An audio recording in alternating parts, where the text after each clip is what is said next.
Buffet serve করা হয়নি, এখন বাজে হচ্ছে 5টা 25। কিছুক্ষণের মধ্যে ওদের বাফেট সার্ভ করা হয়ে যাবে। যখন সার্ভ করবে আমি আপনাদের সামনে নিয়ে আসবো কী কী আছে ওদের বাফেটে। এই কর্নারটাতেই হচ্ছে ওদের সালাদের সেকশন, যেখানে হচ্ছে পেয়ারা মাখা ছিল, তারপর ক্যাশু নাট সালাদ ছিল, পাস্তা দিয়ে একটা সালাদ করা ছিল, রেগুলার সালাদ ছিল, আর তার পাশেই পেঁয়াজ কাঁচামরিচ দিয়ে মিক্সড একটা ঝাল টাইপের কিছু সালাদ করা ছিল। আর এইখানটাতে হচ্ছে ফুচকা লাভারদের সেকশন, আর তার পাশেই হচ্ছে ওদের ড্রিঙ্কস গুলো রাখা আছে। একটা হচ্ছে ওয়াটারমেলন জুস আর আরেকটা হচ্ছে রেগুলার জুস। এইখানটাতেই হচ্ছে রাখা বিফ হালিম, আর ঠিক তার পাশেই থাই স্যুপ রাখা।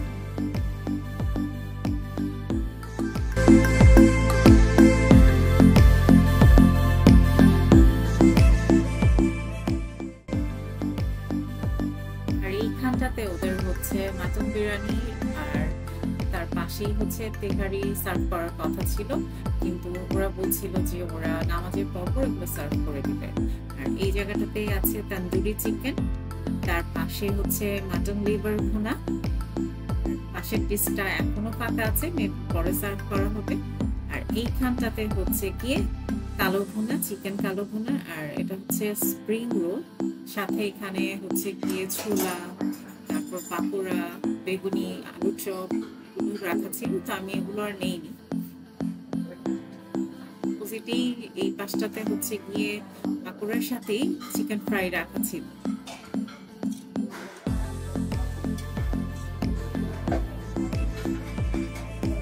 এই সাইডটাতে আছে ওলফন, মঙ্গোলিয়ান চিকেন, আর একটা ফিশ কারি। ঠিক তার পাশেই হচ্ছে গিয়ে রুই মাছের একটা কারি ছিল, যারা প্লেন রাইস খাবেন তারা রুই মাছের কারিটা ট্রাই করে দেখতে পারেন।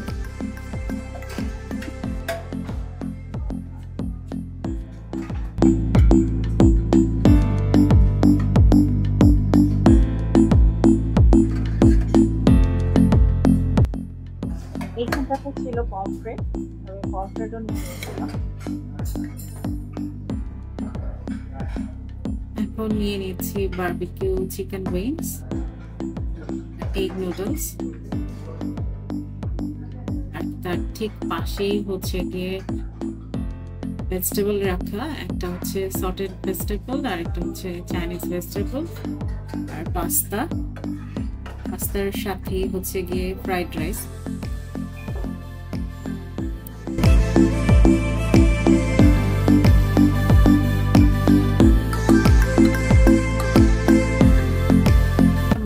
ছেলে টুইনিং করে ড্রেস পরেছি, এতক্ষণ ও আমার ক্লিপস গুলো নিচ্ছিল, আর এখন আমি ওর ক্লিপস গুলো নিচ্ছি। তো আপনারা কমেন্টসে জানাবেন আমাদের মা ছেলে টুইনিং আপনাদের কাছে কেমন লাগে।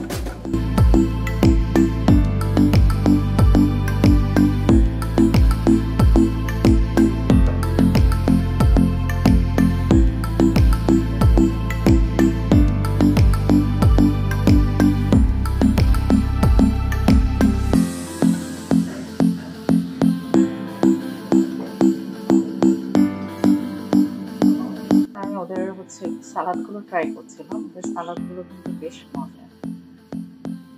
এরপর অন্তুন খেলাম, টেস্টটাও ভালোই ছিল, খারাপ না। হালিমের টেস্টটা মজা। ওদের নান আর চিকেন তন্দুরির টেস্টটাও কিন্তু ভালোই ছিল। আর আমি fried rice, barbecue chicken, Mongolian চিকেনটাও ট্রাই করেছিলাম, এটাও বেশ মজার ছিল। শেষে হচ্ছে গিয়ে কাচ্চি রিফিল পাওয়া গেল। আমরা হচ্ছে ভেবেছিলাম যে একটু রেস্ট করে এসে তারপরে হচ্ছে আমরা কাচ্চিটা নেব। সেদিক থেকে ফাঁকা, অলরেডি 7:30 বাজে। এখন আমরাই আসলে লাস্টে এসেছি কাচ্চিটা নেওয়ার জন্য। চলেন দেখি। হ্যাঁ, সবাই আগে চলে গেছে, আমরা লাস্টে আসছি, বাট হচ্ছে টাইমিং ওদের হচ্ছে 9টা পর্যন্ত। তো এখানে হচ্ছে ওদের তিহারিও আছে, তিহারিটারও একই অবস্থা, যেহেতু শেষের দিকে হচ্ছে। এখন হচ্ছে গিয়ে মনে হয় বিক্রিটাতে কিছু দেখা যাচ্ছে না। এক্সকিউজ মি, তিহারিটা কি রিফিল হবে? হ্যাঁ, বিফ নেই একদম। যাই হোক, ওরা রিফিল আনতে গেছে, রিফিল আনলে আমরা হচ্ছে হয় হয়তো বা যদি ভাগ্যে থাকে তাহলে আমরা তেহারিটা পেয়ে যাবো। তেহারি খাওয়ার পরে আমরা খাচ্ছি আজকে তেহারি পোর্শন। আমরা যেহেতু শেষের দিকে গিয়েছি তো তেহারি হচ্ছে গিয়ে রিফিলার হয়নি। আর এটা হচ্ছে চিকেন ফ্রাই, আমি তখন ফার্স্টে নেইনি, তো এখন নিয়ে এসেছি। আর আমি তখন সালাদ ট্রাই করেছিলাম, তো এখানে আরও কিছু ডিফারেন্ট কিছু সালাদ দেখলাম, তো সালাদ নিয়ে এসেছি। আর এইখানে হচ্ছে আমাদের ডেজার্ট আইটেম।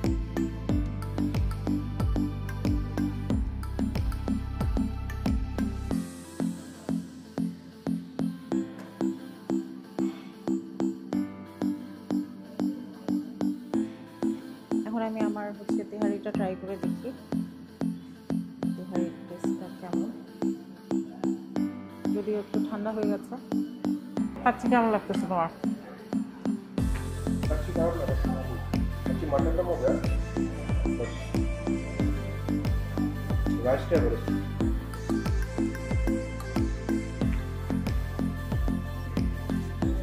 কিন্তু আমার তেহারিটা কেন যেন একটু সুইটিশ সুইটিশ মনে হলো।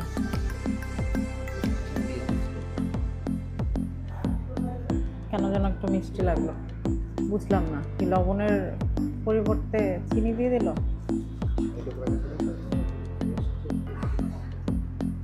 চকলেটটা ব্ল্যাক ফরেস্ট না, ওটা মনে হচ্ছে ক্রিমটা সুইট, কেকটা কিন্তু কম সুইট। আবার কেকে এভাবে বানাইছে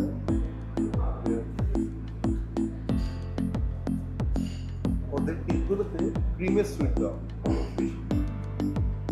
কেকের সুইটটা কম, যাতে তোমার ফ্লেভারটা আর কি মিক্স আপ হয়, সেক্ষেত্রে যাতে তুমি স্যাটিসফাইড থাকো। যদি তুমি ক্রিমটা অ্যাভয়েড করো তাহলে তোমার সুইট ক্রেভিং আসবে না, মানে কি বলে সুগার ক্রাশ উঠবে না, ক্রিম অ্যাভয়েড শুধু কেক করি। যদি ক্রিম বেশি খাও তাহলে সুগার ক্রাশ উঠবে না।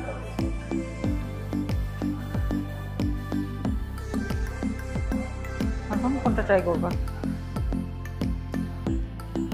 Vanilla one.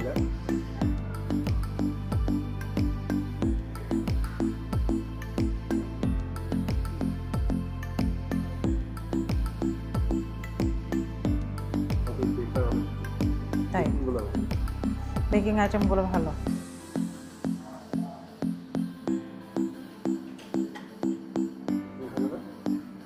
তুমি ট্রাই করো, আমি করে নিচ্ছি।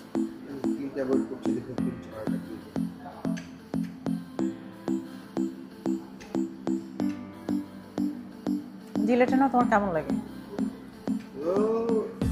আমার পার্সপেক্টিভে যদি বলি, আমি কাইন্ড অফ জিনিসগুলো অ্যাভয়েড করি, যদিও অনেক মানুষ যা জিনিসগুলো পছন্দ করে, যদি এটা পার্সোনাল প্রেফারেন্স, আমি খাওয়ার জন্য খাই, টেস্ট করার জন্য খাই, বাট খুব একটা সুইট টুট নেই আমার জন্য। বাট এটা খাওয়াতাম নিউট্রাল টেস্ট। দেখি তো ডেজার্টের টেস্টটা কেমন।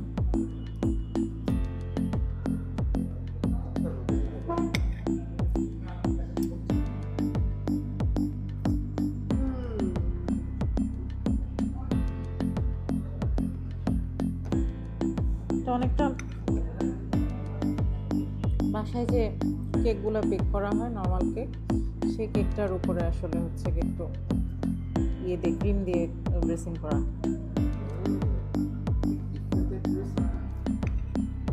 Not actually regular cake.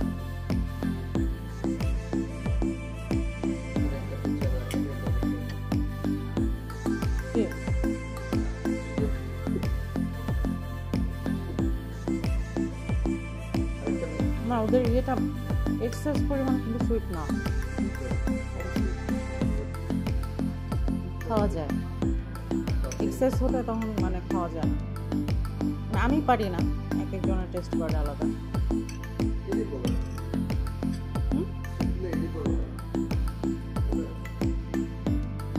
এখন হচ্ছে আমার ড্রেস কোডের সাথে ম্যাচ হয়ে গেছে এই রেড ভেলভেট। রেড ভেলভেটটা ট্রাই করে দেখি। আসলে ওদের বেকারি আইটেম মজা।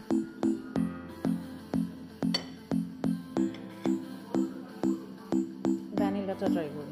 হ্যাঁ, এটারও অনেক সফট।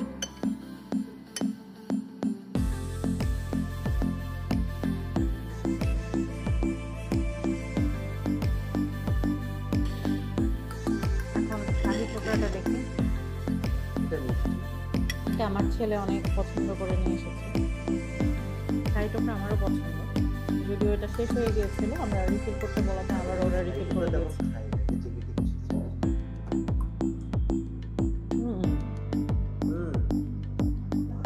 আজকে আমরা ইফতার বাফেটের জন্য এসেছিলাম ক্যাফেরিওতে। তো ওভারঅল আমার এখানে এক্সপিরিয়েন্সটা কেমন ছিল আমি আপনাদেরকে অলরেডি আমার ভিডিওতে বলে দিয়েছি। তারপরও আবার যদি বলতে চাই, অনেকেই হচ্ছে বাফেটে আসে হচ্ছে ডিফারেন্ট ডিশ ট্রাই করার জন্য। সেটার জন্য আমি বলবো যে খুব ভালো একটা অপশন ক্যাফেরিও মোহাম্মদপুরের এই ব্রাঞ্চটা। আপনারা আসতে পারেন। ওদের যে মেইন ডিশগুলো ছিল তার মধ্যে কাচ্চির টেস্টটা আমার কাছে খুব ভালো লেগেছে। আর যদি চাইনিজ আইটেম বলি, সেখানে হচ্ছে ফ্রাইড রাইস, মঙ্গোলিয়ান চিকেনটা আর বারবিকিউ চিকেনের টেস্টটা আমার কাছে খুব ভালো লেগেছে। আর বেকারির ওদের আইটেমটা আমি যদি বলি, তাহলে ওইটা আমি 10 আউট অফ 10 দিব। কারণ ওদের বেকারির যে আইটেমগুলো ছিল, ডেজার্ট আইটেম, সেগুলো খুবই মজার ছিল, খুবই টেস্টি ছিল। আপনারা যদি সুইট টুথ হয়ে থাকেন, তাহলে আপনার জন্য ক্যাফেরিও কিন্তু একটা বেস্ট অপশন হতে পারে। তো আজকে আমি এখান থেকে সাইন অফ করছি। আবার চলে আসবো নতুন কোনো ব্লগ নিয়ে। আমার ব্লগ দেখার জন্য অবশ্যই হচ্ছে আমার চ্যানেলটি সাবস্ক্রাইব করে বেল বাটনটি কিন্তু প্রেস করে দিবেন। আর অবশ্যই আপনাদের মতামতগুলো কমেন্টে আমার সাথে শেয়ার করতে পারেন। তো আজকে এখান থেকেই বিদায় নিচ্ছি। আল্লাহ হাফেজ।